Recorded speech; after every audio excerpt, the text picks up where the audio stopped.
Izzy Jones, where does that name come from? Well, and also 8th grade. My best friend Royal, I called him L. He gave me a nickname, Isaiah the Izzy. And so for one project, when I was like, I want to say in 8th grade, I think it was called. I think I'm the best under 15. But I was like in 8th grade and shit.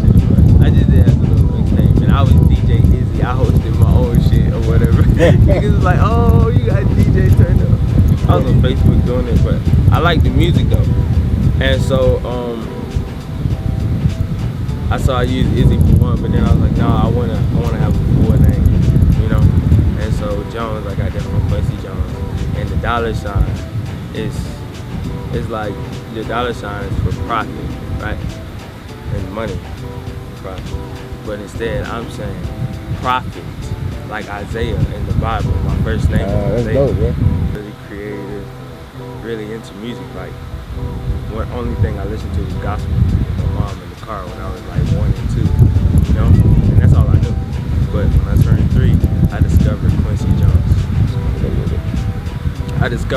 Jones. And it was a CD player, the CD that my parents had, and it was in a set with Louis Armstrong, Duke Ellington, and Miles Davis. And so when I discovered that, my mind went crazy. And then next thing I know, I had the radio, you know, to play the CD, but I turned on the radio and I heard Country Grammar by Nelly. And right then I was like, I don't know what that is, but I gotta do it. And it was rapping, you know? Yeah. And that's when I fell in love with that. But I still played the drums. I don't know, it's something that I was born with. I don't know. Okay. Okay. And what's your favorite Quincy Jones song then? Watermelon Man. Watermelon Man? Watermelon Man, Herbie Hancock. All right. Amazing. Listen to it, please. Got you. So, and what's your favorite era of music then? My favorite era of music is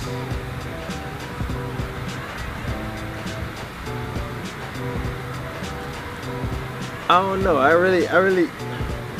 would say definitely around 78 and through 88.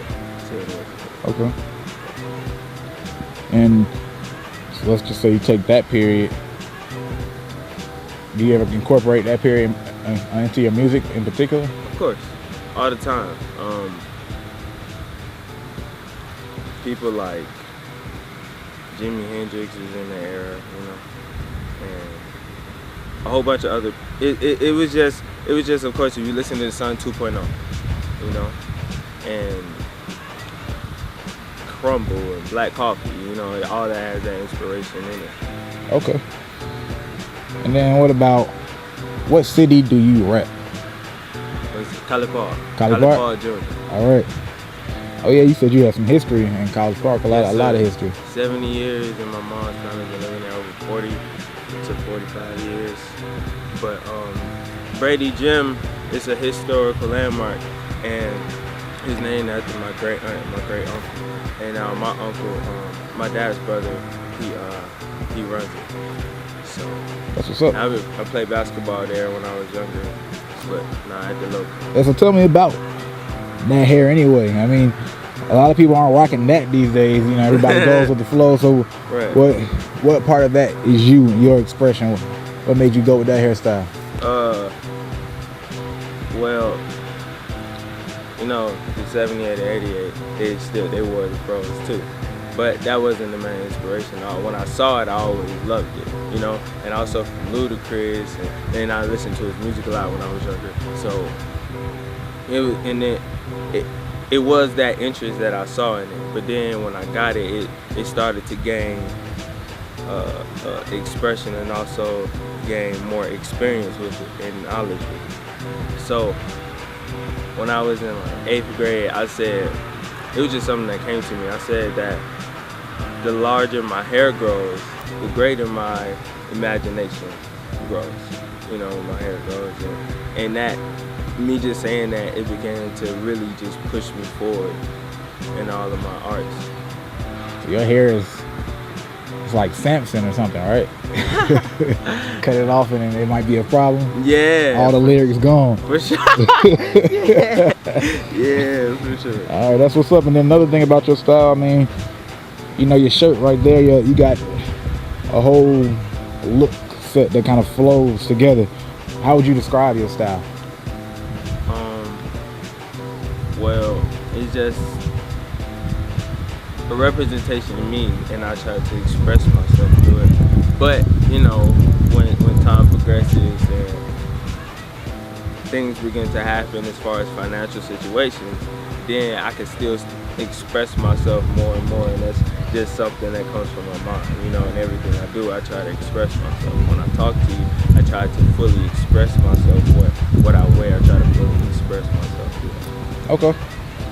So your style is more of how you're feeling at the time, at the moment. It doesn't really define who you are as a whole. You know what I'm saying? Cool. And I want to take it back to Brady Gym really quickly. So you said your aunt and uncle is named after them, right? Your great aunt and great uncle. Yeah.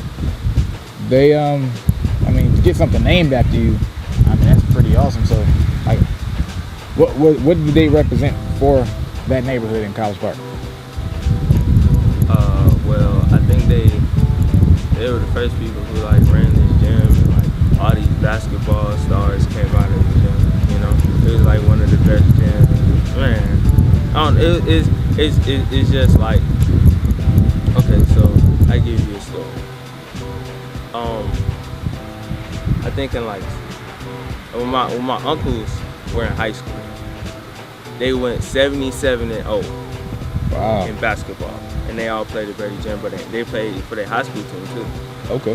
So they went 77-0. It's like, I forget how many seasons it was, but that's like a record, you know. Mm-hmm. My Uncle Jeff and my Uncle Mike. It was, when I heard that, I said, what? And then I started paying attention to the people who were like, come out of the gym and how much they trained you and how much knowledge they gave you with the sport. So,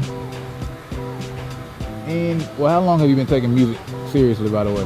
Since I was 8 years old. Since you were 8? Yes, sir.